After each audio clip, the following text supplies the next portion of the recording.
నిరంకుశ పాలన చేస్తుంది. విద్యార్థులను, ఉద్యమకారులను తెలంగాణ మరో ఉద్యమం రేకెత్తించే విధంగా ఈ అణిచివేత ధోరణి మంచిది కాదు. మొదటిసారి ఏంటంటే ఛానళ్లు కొన్ని ప్రభుత్వానికి మాత్రమే విద్యార్థులు ఉపయోగపడుతున్న సమాజానికి రేపటి తరాన్ని గురు బ్రహ్మో గురు విష్ణు గురు సాక్షి పరమ బ్రహ్మ అన్నారు.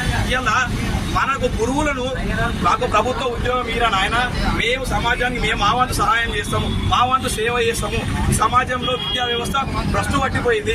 విద్యార్థులకు అవకాశాన్ని కల్పిస్తలేదు. ఉపాధ్యాయులు అయితే రేపు పొద్దున ప్రశ్నిస్తారు. విద్యార్థుల మేధాశక్తి పెరుగుతుంది.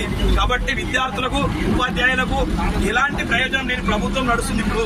కాబట్టి మెగా డిఎస్సీ ఇవ్వాల్సిందే, 3 నెలలు వాయిదా వేయాల్సిందే. ప్రభుత్వం ఖచ్చితంగా డిఎస్సీ విషయంలో సానుకూలంగా స్పందించాల్సిందే. పలుమూరు వెంకట గారు మీరు ఎక్కడున్నారండి?